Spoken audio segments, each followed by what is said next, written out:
Welcome to Kadampa podcasts. These podcasts offer practical solutions to daily challenges and help guide us to a happier and more peaceful state of mind.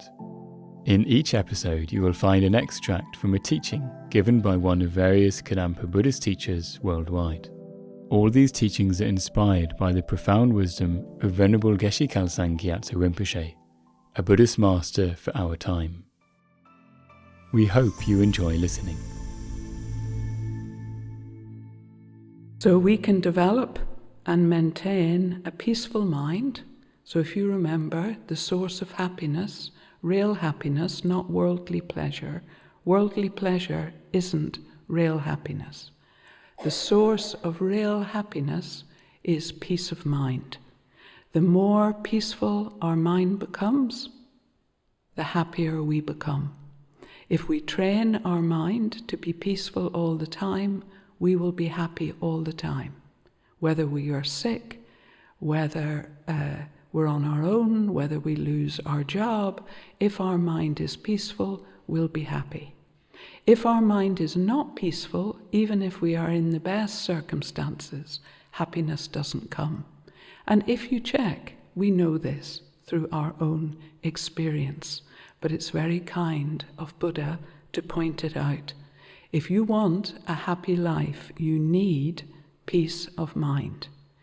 Peace of mind we have to train in. We have to train our mind because it's anything but peaceful. It's everything but peaceful. We are very rarely peaceful, very rarely. So we need to develop and increase and maintain a special experience of peace of mind. That's if we want a happy life. So we can develop and maintain a peaceful mind by transforming our mind from negative states into positive states. So we've looked at this in detail. If we want to be happy, we have to stop being negative. I think that makes a lot of sense. So you can't be negative and happy. We have to stop being negative and develop positive states of mind instead. So as we've understood, our mind operates on habit. We need to train it to have positive states instead of negative states. So then, happiness and suffering, what are they?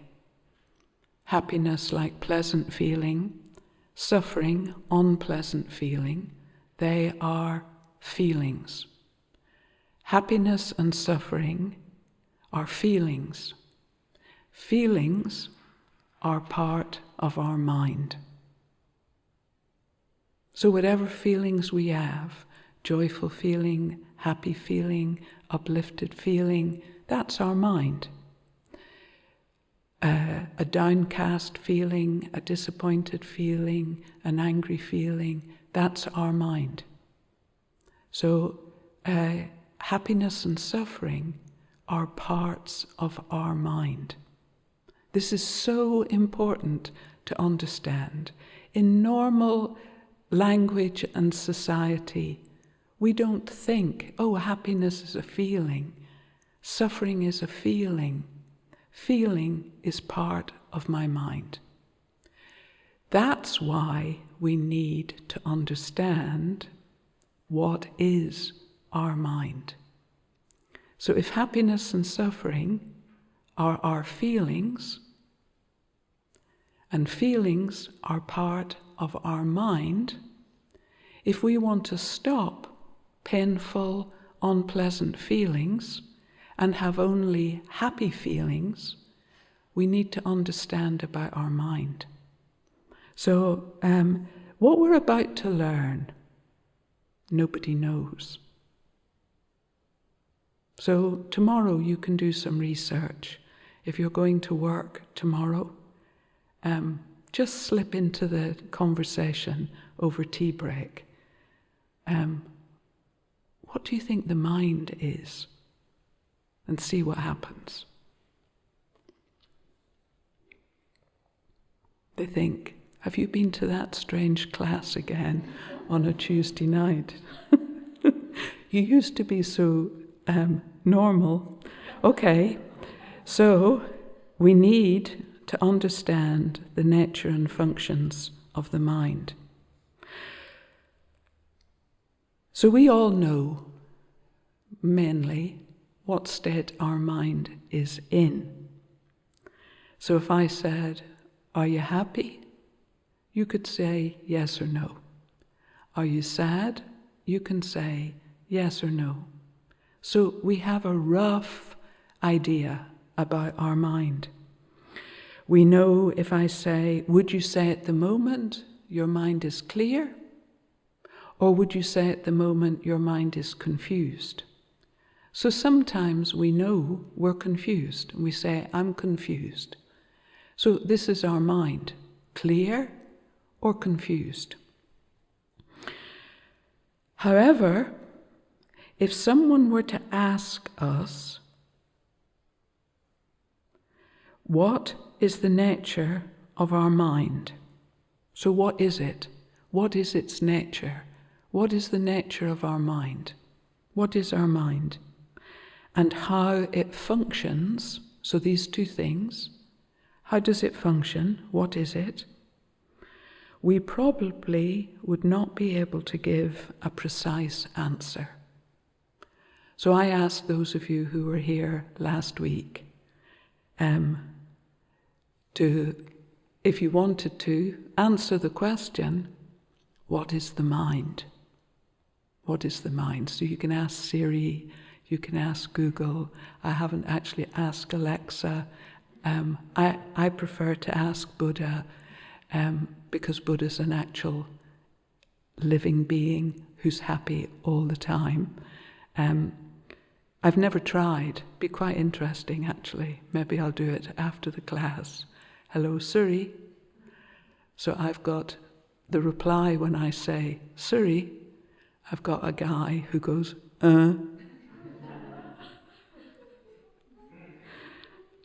And I'll say, what is the mind? I've no idea what will come up. Wouldn't it be wonderful if what came up was a reference from one of the Kadampa Buddhist books? That would be fantastic. So we have a rough idea. And we often, as parents, especially if you have teenagers, we often say, you need to change your mind. If you're a cheeky teenager, you can turn around and say, what is my mind anyway? And see what happens. So if someone were to ask us what the nature of our mind is and how it functions, we probably would not be able to give a precise answer. So is that true of you or not? So if someone asks you, what is the mind? What would your answer be? And what does the mind do? What's its job? So it says here, what's the function of the mind? I genuinely think that no one knows. So if you see, and you can check, if you ever see an article anywhere on the mind, there's normally an image that goes with it. What is that image? So let's say there's a title of an article and it says, Discovering the Mind, or Bad Habits of Mind. And then there'll be a picture. What's the picture of? It's normally of a brain. Always. Because guess what? There are no pictures of the mind. It's impossible to show an image, a picture of a mind. And we'll discover why that is in a moment. So in general, many people believe that the brain is the mind, or the mind is the brain. That's why there's always a picture of a brain, like a cross-section, a vertical section through someone's head, just a cartoon, not a real head. And there's like grey matter, we say, grey matter, the brain. So we need to understand the brain, the mind is not the brain, and the mind is not any part of our body. It is so important we reach this conclusion through carefully thinking. So this isn't Buddhist belief, this is logical reasoning. So I'm going to ask you some questions. Don't worry, you don't need to answer out loud. Okay, is the mind the brain? That's what most people believe, and that's what you'll be taught in most education establishments. Have you seen a photo of mind? A happy mind, for example, or a depressed mind.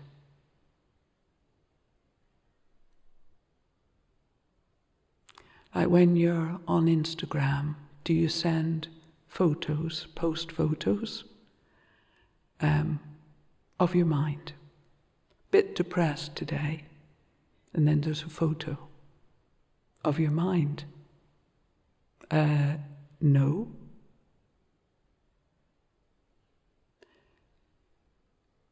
Here's a good one. You can eat brain.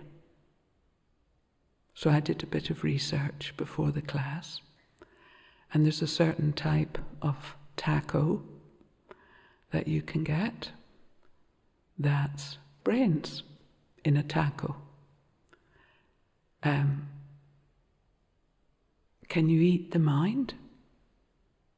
I'll have a mind taco, please. Yeah, it is funny.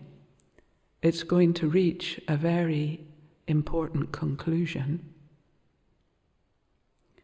Can you smell the mind? Imagine if anger made a smell. We'd be in a lot of trouble.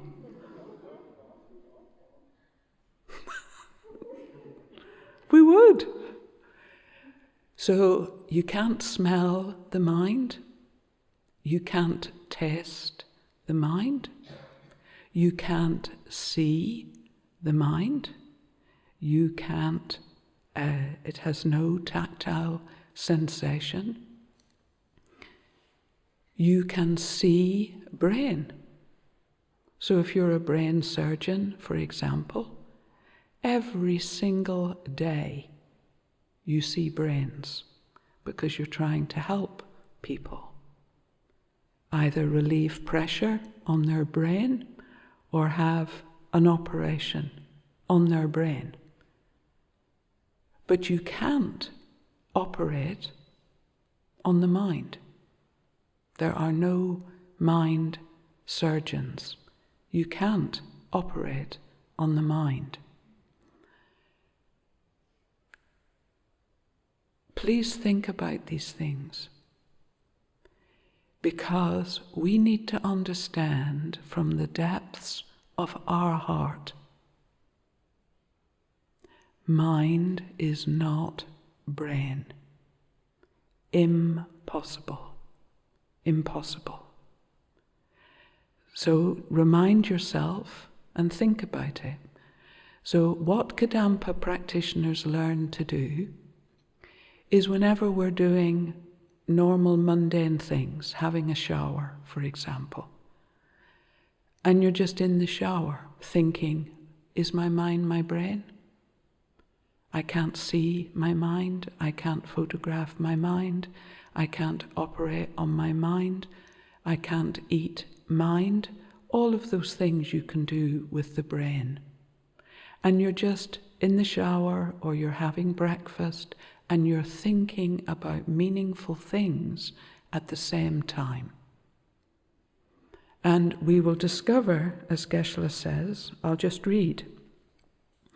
Some people think that the mind is the brain, but this is incorrect. The brain can't be the mind because it is simply part of the body. We can see it directly with our eyes. It can be photographed. Mind is not a part of the body. It cannot be seen with our eyes, and it cannot be photographed. It is clear the brain is not the mind. So here in the book, that's from another book. Here in this book it says, Geshe says, the brain is a physical object. So that's true. In hospitals and scientific institutions, there will be bottles and bottles of brains with different conditions as references. So the brain is a physical object. You can see it, touch it, photograph it, etc. It can be seen with the eyes. It can be photographed or operated on in surgery. That's the brain. The mind, on the other hand, is not a physical object. Very interesting. It's not a physical object. It cannot be seen with the eyes.